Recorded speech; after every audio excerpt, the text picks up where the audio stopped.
तो एपिसोड 47 के शुरुआत में हम बोरुटो और सिकडाई को देखते हैं जो कि ट्रेन के पीछे भाग रहे होते हैं और आखिरकार वो कैसे भी करके उस ट्रेन के अंदर चले ही जाते हैं क्योंकि सिकडाई को पहले से ही पता होता है कि उस मार्क्स के अंदर और कोई नहीं रियोगी है। सिकडाई कहते हैं कि मैंने तुम्हें उस दिन बहुत समझाया था लेकिन फिर भी तुम नहीं माने। लगता है यही तुम्हारा लीडर है जिसने तुम्हारे दिमाग में यही ऊट पटांग हरकतों करने का आइडिया भर दिया था। लेकिन जो उसका लीडर होता है वो उन्हें बच्चा समझता है और उन्हें अपने घर लौट जाने के लिए कहता है। लेकिन बोरुटो उसकी हर एक बात को इग्नोर करता है और उसके ऊपर अपने शूरिकेन से हमला कर देता है जिसे रियोगी अपने तलवार से रोकता है तो उसका मार्क्स भी टूट जाता है। सिकडाई बहुत दुखी होता है। वो कहता है कि तुम अभी भी उसका साथ क्यों दे रहे हो। वो कहता है क्योंकि उसके लाइफ में जब कोई भी नहीं बचा था तब उसने उसका साथ दिया था। सिकडाई कहते हैं कि हाँ मानता हूँ लेकिन इसका मतलब ये तो नहीं कि तुम अपने लाइफ को एक चोर की तरह जियोगे। वो कहता है कि हाँ एक पीसफुल विलेज के अंदर बिना कुछ किए अपने लाइफ को जीने से तो मेरा लाइफ 100 गुना अच्छा है। लेकिन तभी अचानक से उसके सर पे दर्द होने लगता है और वो नीचे बैठ जाता है। उसका लीडर आके कहता है कि तुम्हें उस जुत्सु का यूज करना चाहिए तो वो मान लेता है और अपने जुत्सु का यूज कर देता है जिससे उनके चारों तरफ एक बर्फीली हवा फैलती है और वो लोग एक बर्फीली दीवार के अंदर फंस जाते हैं। सिकडाई उस बर्फीली दीवार को देखते ही समझ जाता है कि ये कोई नॉर्मल वाल नहीं है और वो बोरुटो को भी ये बात बताता है। लेकिन तब तक बोरुटो उस दीवार को देखते देखते गेंजुत्सु के अंदर जा चुका होता है। दूसरी तरफ हम रियोगी को देखते हैं जिसके सर पे बहुत ही ज्यादा दर्द होने लगता है। दरअसल उसे उसकी फ्लैशबैक याद आ रही थी। उसे ऐसा लग रहा था कि उसके माँ बाप को और किसी ने नहीं उसके अंकल नहीं मारा है। लेकिन तब उसका लीडर गेक्को उसे भड़काते हुए उसे एक आईना में देखने के लिए कहता है और वो जैसे ही उस आईना में देखता है तो वो उसके कंट्रोल में आ जाता है। यानी कि असल में उसके माँ बाप को उसके अंकल गेक्को नहीं मारा है। दूसरे सीन में क्योंकि बोरुटो गेंजुत्सु के अंदर जा चुका है वो सिकडाई को देखता है तो उसे लगता है कि वो ब्याकुए गैंग का मेंबर है इसलिए वो उसके ऊपर अटैक कर देता है। पहले तो सिकडाई को कुछ भी समझ में नहीं आता कि असल में बोरुटो उसके ऊपर अटैक कर क्यों रहा है। वो उसके हर एक अटैक को डॉज करने की कोशिश करता है लेकिन जब उसका नजर बर्फीली दीवार पे जाता है तो वो समझ जाता है कि शायद बोरुटो के ऊपर गेंजुत्सु का यूज किया गया है। इसीलिए वो पहले तो बोरुटो को किक मारता है फिर वो अपने कुनाई को फेंक के वहाँ जितने भी मिरर्स होते हैं उसे तोड़ देता है ताकि कोई भी गेंजुत्सु के अंदर ना फंसे। दूसरे सीन में रियोगी खड़ा होता है तो उसके पास से एक पोटली नीचे गिरता है जिसके अंदर से एक पॉन बाहर निकलता है। गेक्को देख के समझ जाता है। वो कहता है कि ये तुम्हारे उस काले बालों वाले दोस्त ने तुम्हें दिया था ना। मैं समझ सकता हूँ कि ये तुम्हारे लिए थोड़ा मुश्किल होगा। लेकिन रियोगी कहता है कि नहीं मेरा उससे कोई लेना देना नहीं है। जिसपे गेक्को उस पोटली को ट्रेन से बाहर फेंक के उसे ये बात प्रूव करने के लिए कहता है। यानी कि वो सिकडाई और बोरुटो को मारने के बारे में कहता है। फिर वो उसके सर दर्द को ठीक करने के बारे में कहके उसके ऊपर किसी जुत्सु का यूज कर देता है।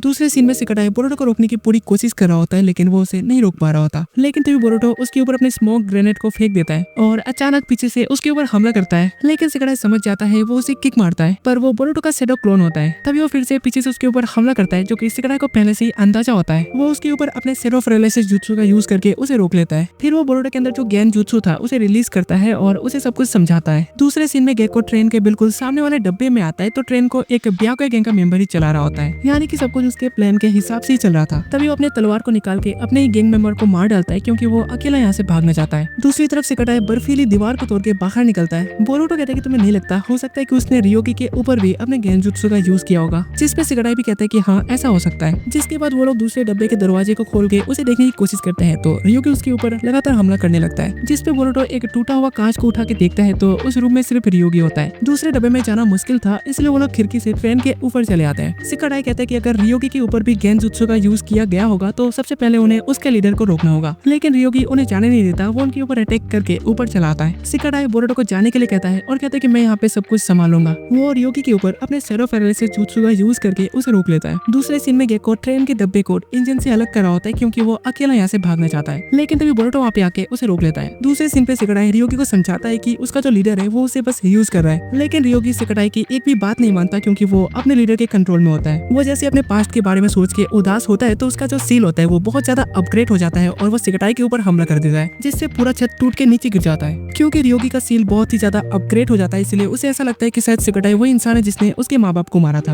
अब इस चीज को देख के रियोगी बहुत ही ज्यादा गुस्से में पागल हो जाता है। दूसरे सीन में बोरुटो उसके लीडर को पकड़ चुका होता है। लेकिन तभी गेक्को उसके सामने जो आईना होता है उसके ऊपर अपने जुत्सु का यूज करके वहाँ से हट जाता है। बोरुटो उस मिरर को देखते ही गेंजुत्सु के डर से अपनी आंखों को बंद कर लेता है जिसका फायदा उठा के गेक्को बोरुटो को किक मार के दूर फेंक देता है। बोरुटो खड़ा होता है तो वहाँ सिकडाई भी होता है। अब गेक्को ट्रेन के डब्बे को इंजन से अलग करके अकेले वहाँ से निकल जाता है। दूसरी तरफ रियोगी सिकडाई को उसके मॉम डैड का हत्यारा समझ के उसे मारने के लिए आ रहा होता है। सिकडाई उसे रुकने के लिए कहता है क्योंकि अगर वो इतना ज्यादा चक्र फ्लो का यूज करेगा तो वो मारा जाएगा। लेकिन रियोगी उसकी बातों को बिल्कुल भी नहीं सुन रहा होता। उसके चक्र का फ्लो बहुत ज्यादा हाई होता है लेकिन फिर भी सिकडाई उसके करीब जाने की कोशिश करता है तो रियोगी उसके ऊपर अपने जुत्सु से खतरनाक हमला कर देता है जिससे सिकडाई के बॉडी में काफी सारे कट लग जाता है। सिकडाई उसे कहते हैं कि तुम अपने आप को देखो, तुम बिल्कुल एक मॉन्स्टर की तरह दिख रहे हो, क्या तुम ऐसा ही बनना चाहते थे। लेकिन रियोगी का माइंड बिल्कुल चेंज हो चुका था। वो इतना ज्यादा गुस्सा होता है कि सिकडाई उसके चक्र फ्लो से बहुत दूर जाके गिरता है। बोरुटो अपने सेरो क्लोन का यूज करके उसे रोक लेता है। फिर वो सिकड़ाई के साथ अपने विंड स्टाइल जुत्सु की जो कॉम्बो होती है उसे यूज करने लगता है। रियोगी भी अपने आइस क्रिस्टल जुत्सु का यूज करता है। बोरुटो भी सिकड़ाई को एक जोरदार पुश मारता है, जिस पे सिकड़ाई तेजी से उसके क्रिस्टल्स को तोड़ते हुए उसके ऊपर एक जोरदार हमला करता है, जिससे उसके बॉडी में जो सील मार्क होता है वो गायब हो जाता है और उसे याद आने लगता है कि उसके माँ बाप को उसके अंकल गेक्को नहीं मारा है। वो नीचे गिर जाता है और रोने लगता है क्योंकि उसके साथ पता नहीं क्या क्या हो रहा है। वो अपनी गलती को भी मानता है। तभी सिकड़ाई उसे सॉगी गेम का गोल्ड जनरल वाला डाइस देता है, यानी कि रियोगी अब पॉन नहीं है, वो प्रमोट हो चुका है और गोल्ड जनरल बन चुका है। जिसके बाद वो लोग ट्रेन से नीचे उतरते हैं तो बोरुटो कहता है कि वो लोग उसके लीडर को नहीं पकड़ पाए, वो लोग हार चुके हैं। लेकिन तभी उनके सामने से तेजी से एक येलो फ्लैश जाता है। बोरुटो वो लोग को कुछ भी समझ में नहीं आता कि असल में ये क्या है। तभी उसके लीडर गेक्को को भी देखते हैं, उसके सामने से भी वही येलो फ्लैश जाता है। वो पीछे मुड़ता है तो वहाँ नारुतो होता है जो कि अपने फुल कुरामा सेज मोड में खड़ा होता है, जो कि उसके ऊपर हमला कर देता है। बोरुटो वो लोग भी देख रहे होते हैं कि वहाँ दूर में काला धुआं निकल रहा होता है। जिसके बाद अगले दिन का सीन दिखाया जाता है जहाँ सब कुछ ठीक हो चुका है और सिकड़ाई अकेले बैठ के सॉगी खेल रहा होता है। हम देखते हैं कि गेक्को भी पकड़ा जा चुका है, मिस्टर कातासुके को भी उसका स्क्रॉल मिल चुका है और इस स्क्रॉल के अंदर जो निंजा टूल है इसकी वजह से आगे जाके ग्रेजुएशन एग्जाम के अंदर इतना बड़ा कांड होने वाला है जो कि आपको आगे एपिसोड में पता चलेगा। दूसरी तरफ रियोगी भी जेल के अंदर होता है और वो अपने पोन को देख रहा होता है। तभी हम प्रेजेंट का सीन देखते हैं जहाँ बोरुटो सिकड़ाई से आके कहता है कि क्या तुम अभी भी रियोगी का इंतजार कर रहे हो। सिकड़ाई कहता है कि हाँ। बोरुटो कहता है कि पता नहीं रियोगी को और कितना सहना पड़ेगा,